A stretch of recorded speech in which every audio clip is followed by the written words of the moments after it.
গ্রাম বাংলার সেই চেনা ঐতিহ্যবাহী স্বাদ আজ আমি নিয়ে এসেছি শহরের ব্যস্ত রান্নাঘরে। হাই এভরিওয়ান, ফোড়নে সবাইকে স্বাগতম। আজকে রান্না করছি চিংড়ি মাছ দিয়ে পুঁই শাক। চিরচেনা সেই চিংড়ি মাছ দিয়ে পুঁই শাক এই শহরের ব্যস্ত রান্নাঘরে কিভাবে ঝটপট আর স্বাস্থ্যকর উপায়ে রান্না করা যায়, কারণ শাকেরও কিন্তু অনেক গুণ আছে। সেই গুণটা কিভাবে বজায় থাকবে সেটাও একটু ঝটপট জেনে নিতে পারবেন। চিংড়ি মাছগুলো কিন্তু কেটে নিয়েছি, ধুয়ে নিয়ে এসেছি। এখন কড়াইতে তেল দিয়ে চিংড়ি মাছগুলো দিয়ে দিলাম।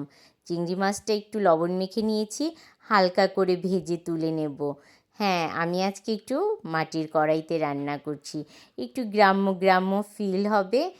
আর মাটির কড়াইতে রান্না করলে কিন্তু তার স্বাদটাও একটু অন্যরকম হয়। কখনো রান্না করে না থাকলে রান্না করে কিন্তু দেখতে পারেন। চিংড়ি মাছগুলো হালকা ভেজে তুলে নিয়ে ওই তেলে 5 ফোড়ন, শুকনো মরিচ দিয়ে দিলাম ফোড়নে। এখন রসুন কুচি আর পেঁয়াজ কুচি দিয়ে একটু ভেজে নেব, লাল লাল হয়ে আসা পর্যন্ত।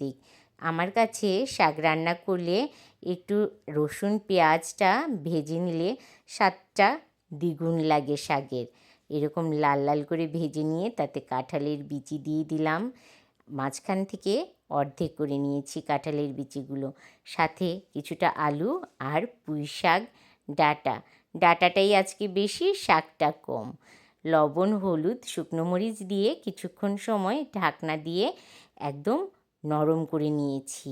দেখতেই পাচ্ছেন কতটা কমে গেছে। ভালো করে নাড়িয়ে চাড়িয়ে নিচ থেকে ওপর, ওপর থেকে নিচ করে দেব শাক। একটু ভালো করে মিশিয়ে দিচ্ছি। মিশিয়ে দিয়ে যখন ঢাকনা দিয়ে আবার ঢেকে রান্না করব, তখন থাকবে শাকের পুষ্টিগুণ বজায় রাখার টিপস।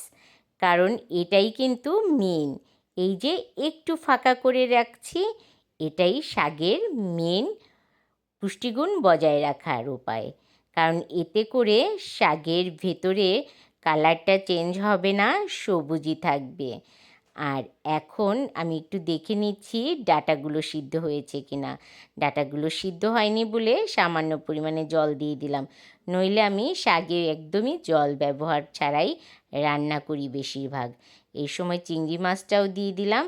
এখন আমি রান্না করে নেব যতটুকু সময় লাগে এই ডাটাটা সিদ্ধ হতে, ঠিক ততটুকু সময়। দেখতেই পাচ্ছেন কিন্তু আমি আবারও শাকটা ওরকমভাবেই ঢেকে দিয়েছি, একটু ফাঁকা রেখে, যাতে সবুজ আর পুষ্টিগুণ বজায় থাকে।